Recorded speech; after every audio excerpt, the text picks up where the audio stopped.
જય સુરપુર દાદા, જય માતાજી. બધા સ્વાગત છે તમારું ફરી એકવાર સુલોકમાં. તો મિત્રો આજે સોમવારના દિવસે સાંજે જ આપણે આવી ગયા છીએ સુરાપુરા ધામ ભોળાદ.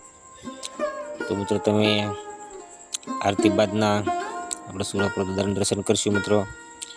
તો વિડીયોમાં બનાવી રહેજો. ચેનલ બનાવો તો સબસ્ક્રાઈબ કરજો, લાઈક કરજો અને કોમેન્ટ બોક્સમાં જય સુરપુરા દાદા લખીને વિડીયો શેર પણ કરજો મિત્રો. તો મિત્રો દાદાના સાનિધ્યમાં રોજ આવી જ રીતે હજારો માણસો આવીને દાદાના દર્શનનો લાભ લે છે મિત્રો. એમાં ખાસ કરીને સોમવારે અને મંગળવારે તો ખૂબ જ માણસો આવે છે મિત્રો. કેમ કે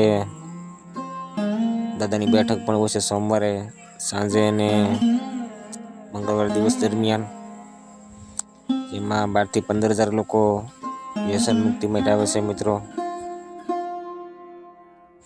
તો મિત્રો અત્યારે આરતી બાદ થોડુંક ટ્રાફિક પણ હળવું થયું છે. તો મિત્રો આપણે સુરપુરા દાદાના દર્શન કરી લઈએ મિત્રો. કમેન્ટમાં જય સુરપુરા દાદા લખીને વિડીયો શેર પણ કરજો મિત્રો.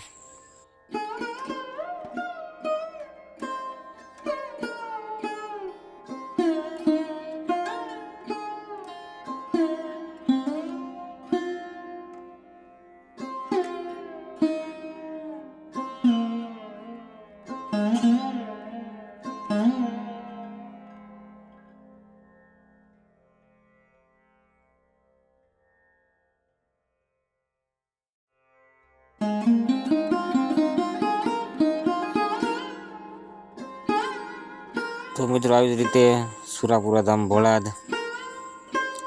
24 કલાક માટે દાદાનું સાનિધ્યનું મંદિર ખુલ્લું હોય છે મિત્રો. અને તમે કોઈ વ્યસન મુક્તિ માટે કે કોઈ દવાખાના માટે આવવા માંગતા હો તો તમારે સોમવારે સાંજે અને મંગળવારે દિવસ દરમિયાન જ આવવું. કેમ કે બાપુની હાજરી પણ સોમવારે સાંજે મંગળવારે દિવસમાં હોય છે મિત્રો. જે તમે બાપુની ગાડી પણ આગળ જોઈ છે મિત્રો. અને બાપુ પણ અહીં હાજર છે મિત્રો અત્યારે. સાથે જ મિત્રો અહીં દૂરથી આવતા દાદાના સાનિધ્યમાં દાદાના ભક્તો માટે સાંજે જમવાની પ્રસાદીની પણ વ્યવસ્થા કરવામાં આવે છે મિત્રો. સાથે જ પથારીની પણ વ્યવસ્થા કરવામાં આવે છે. અને તમે મોડી રાત્રે ગમે ત્યારે આવો તો ચા પાણી નાસ્તો આખી રાત માટે ચાલુ જ હોય છે મિત્રો.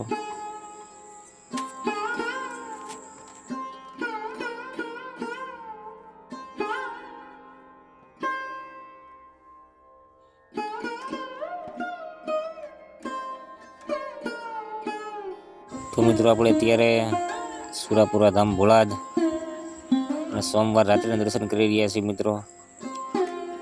તો સોમવારે સાંજે પણ દાદાના સાનિધ્યમાં મોટી સંખ્યામાં દાદાના ભક્તોની હાજરી હોય છે મિત્રો. તો આવી જ રીતે આપણે સવારે પણ દાદાની આરતીનો બ્લોગ આવશે. ત્યારબાદ આપણે દાનવા બાપુના પણ દર્શન કરીશું મિત્રો.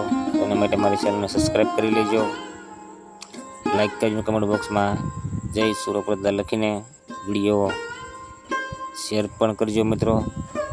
અને અત્યારે તમે જોઈ શકો છો મોડી સાંજે ચા પાણી અને નાસ્તાની પણ વ્યવસ્થા થઈ ગઈ છે.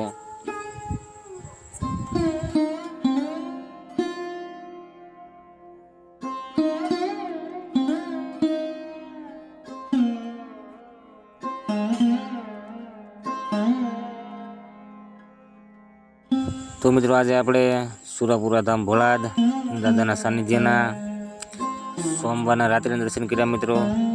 તો આપણે આવતીકાલ મંગળવારે સવારે દાદાની આરતીનો પણ બ્લોગ આવશે. સાથે જ આપણે દાનવા બાપુના પણ દર્શન કરીશું મિત્રો. તો એના માટે મારી ચેનલને સબસ્ક્રાઈબ કરજો. ફરી મળીએ. જય દાદા, જય માતાજી.